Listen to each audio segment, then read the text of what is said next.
Suge out here, back with another amp review. Today I will be unboxing the Stinger 4K. So here's that amp, the Stinger MT-4000.1.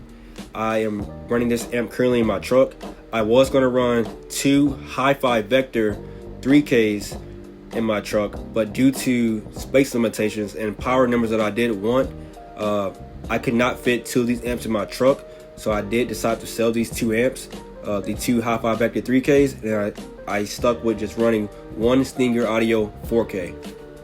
And I was gonna run those two amps strapped, so I can be at 2 ohms. But long story short, those amps are too big to run for my setup.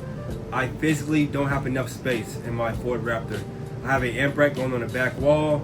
I have a 4-channel amp. I have a lithium battery. I have crossovers. I have distribution blocks, things like that. So I don't have enough space to run the two Hi-Fi Vector 3Ks plus my 4-channel and everything else I just said. So I decided to just get a single big amp. This is the Stinger 4000.1, and as you know, if you watch any amp dyno videos of this amp can do over 6,000 watts at 1 ohm. So with my 3 10-inch subs, I will be wired to 1.33 before box rise.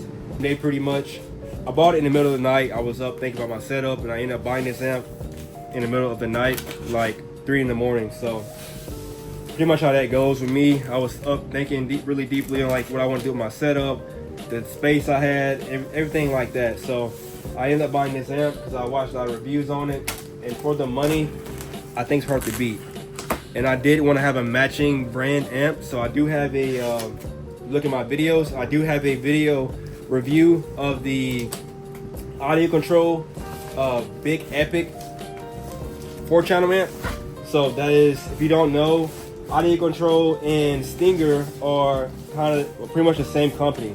So the sister amp of this company is going to be powering my doors, and this is going to be powering the subs. But on the box, this is what you have right here. This is the outside of the box, obviously. Pretty simple. And then inside of that box, you have the pretty much the same exact box. Yeah, just looks a little bit better. Yeah, so the same box pretty much, same look, same design. Amp is a pretty good weight.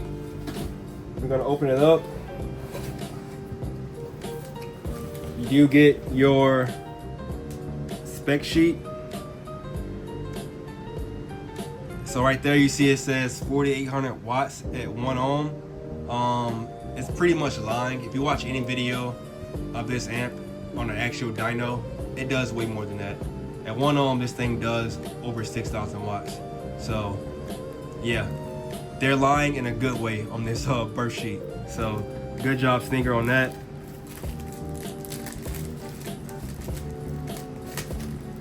Let's open up the manual. So keep that in mind. Look at these numbers, make sure you're knowing that, hey, it's gonna put out over these numbers right here that you see. Unless something changed since the videos that I watched. Hopefully not.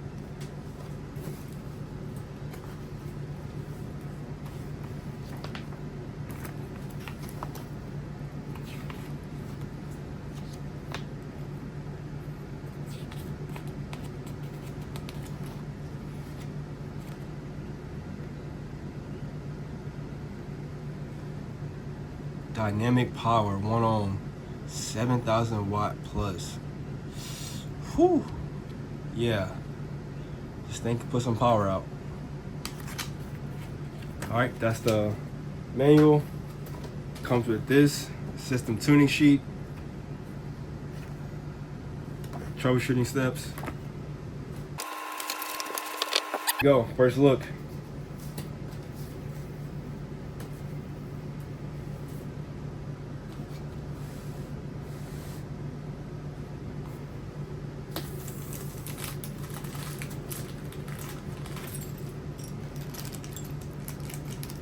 You do have a bass knob mount if you want to mount it to a dash. I prefer the other way, where you just screw, you drill a hole and you pull the knob cap off, you stick it through and you use these little nuts and you tighten it down, put the cap back on. The only thing you're gonna see on your knob is just this sticking out. So it's gonna be nice and hidden. All you're gonna see is just that little knob sticking. The entire assembly out in the open. So it's up to you. I'm not gonna use this at all. I already have a base knob as a part of my pack AP 34, I forgot what it's called. My pack device has its own base knob. It's already ran, so I'm not going to use this at all. Put that to the side. And then you get to the actual amp itself. It is inside of this nice foam, pretty secure. It was double boxed, and it did have foam on top. So pretty good packaging, pretty good shipping. Get to the amp itself. Pretty good weight. Oh shoot. Pretty thin. I will put it side by side with the Hi-Fi Vector amp to show you the size comparison.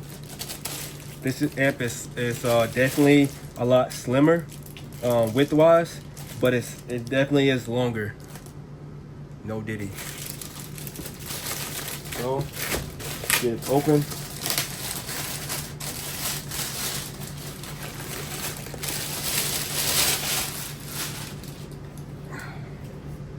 And there she is.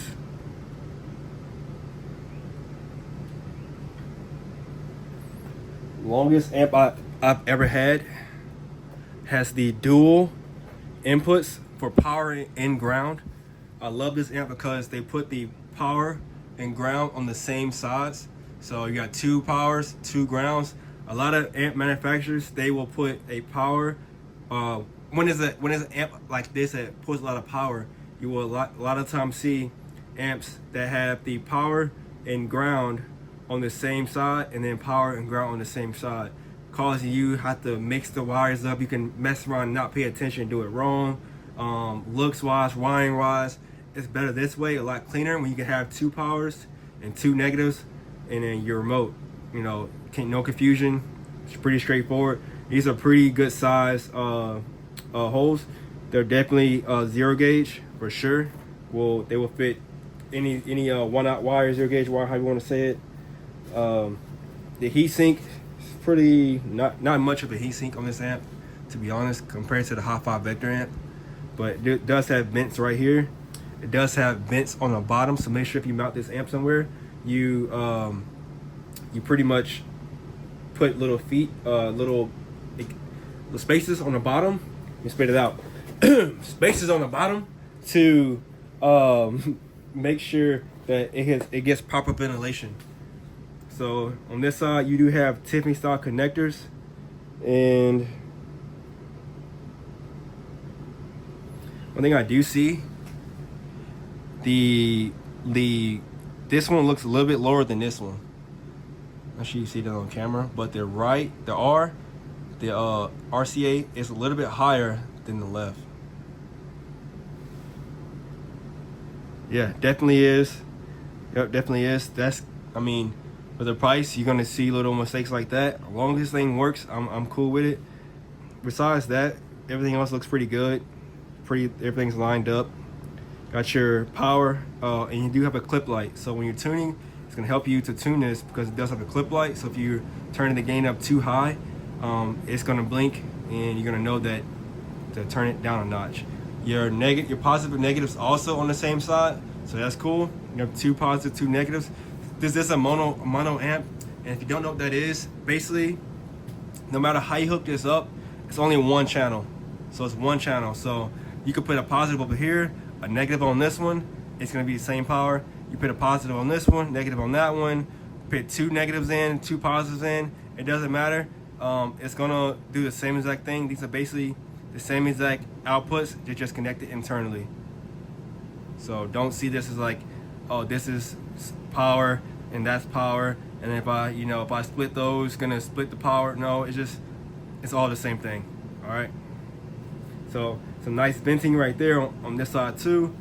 Like I said, it does have the vents on the bottom, so make sure you have the spaces on that thing to make sure it stays nice and cool. Proper power, proper ground. That's pretty much it. Not much. If you made it this far, thank you for watching. Please like and subscribe if you want. If you don't, all good.